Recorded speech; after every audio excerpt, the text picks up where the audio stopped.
Today we're going to talk about some unusual exercises to save your shoulders. Today I'm going to roll together a bunch of different concepts from previous blogs and Z-Health courses, and mostly what I'm trying to convey to you today is a template approach or a concept that you can use to save your shoulders. When you look at the human shoulder, one of the things that we run into is it has this massive amount of range of motion available. We can go forward, we can go back, out to the side, we can turn in, turn out. And one of the issues that you run into in the body is that when you have an area with lots of mobility, sometimes a lack of strength, depending on the position that you put it in, can cause pain or movement disorders. Also can affect sports performance. So what we like to do with every joint in the body in Z-Health is we like to look at it and go, how could we make it stronger in those weird positions?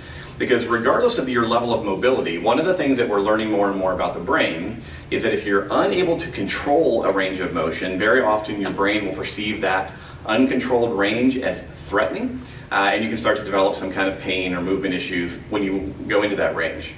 So the tool that we're going to use today is isometric strengthening. Now I've done blogs on isometrics before. You know, if you've watched those, it's one of my favorite tools. It's kind of out of style, but one of the reasons I love it is a fast, rapid way to increase strength in a given area in a given range of motion, and it's also extremely safe compared to a lot of other methods because you're not going to be moving.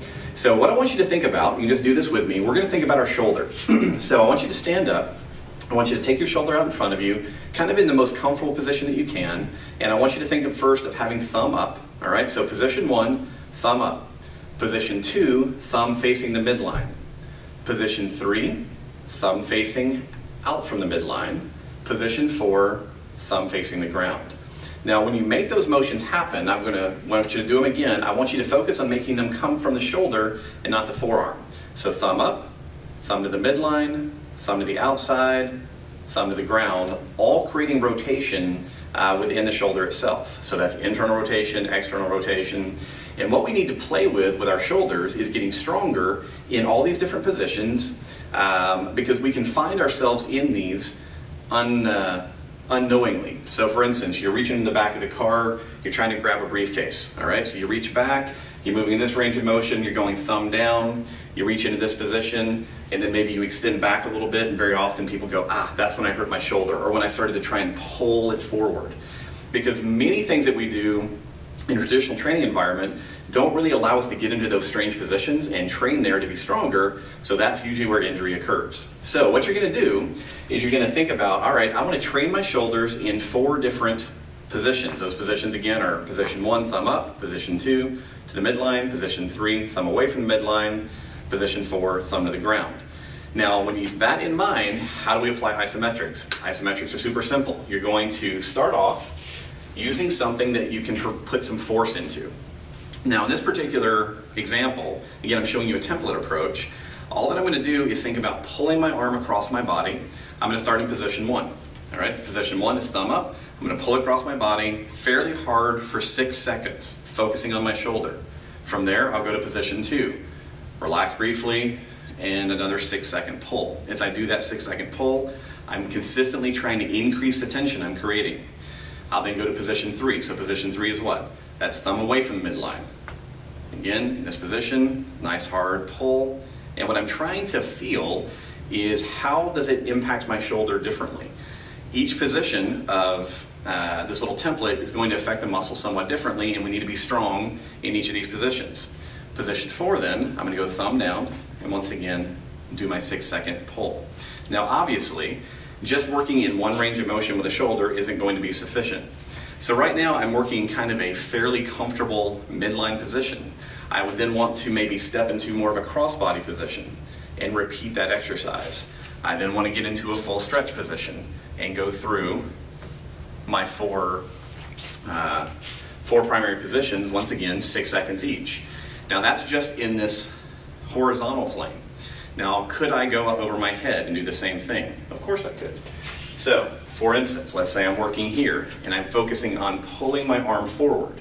Now I have position 1, position 2, position 3, position 4. And as I said, each one of those is going to provide you some different stimulus. I could then turn backwards and repeat that same exercise. So what I want you to think about is you have 4 basic arm positions. And then you need to start exploring top, crossbody, side, front, back, just any position that you can think of, and work on those basic 4 positions doing 6-second isometrics. Finally, you want to then start thinking about working behind your back as well, because a lot of people struggle with reaching behind their back, etc. For that, you may find using a luggage strap or a rope is super appropriate, because what I can do here is I can give myself a nice handle and then simply step on the strap. Give myself some room, come into this position, make sure I have good posture, and I can work on my isometrics there. Once again, trying to work through my different hand positions. Now obviously when you're back behind you, the hand positions are not going to be as important, but at the same time, exploring all these different foundational contractions will go a long way to improving the stability and strength of your shoulder to go along with whatever mobility you have.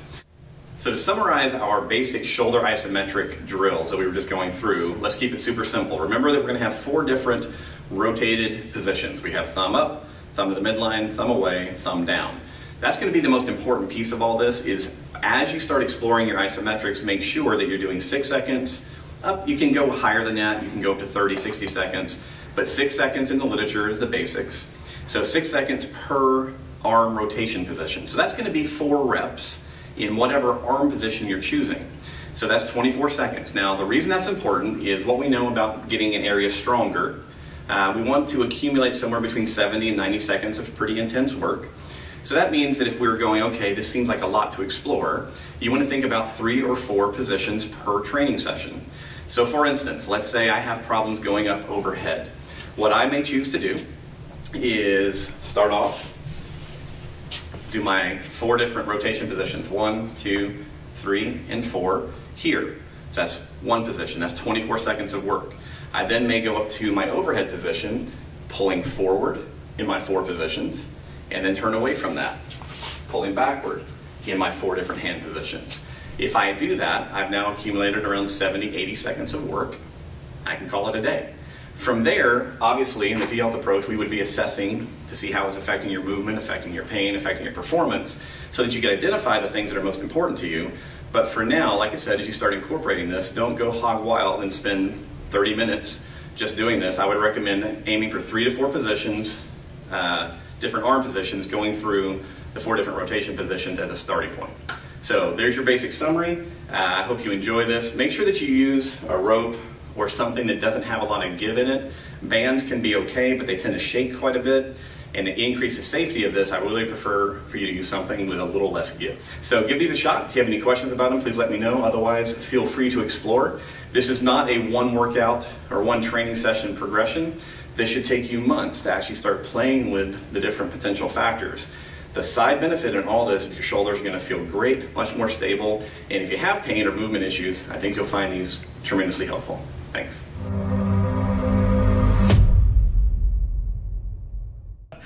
Quiet on the set. All right. Today we're talking about That's totally my fault. That's Shannon's fault. It's 100% my fault. Everything. All on him. It's we actually already camera shot this. Operator error. We already shot this once perfectly.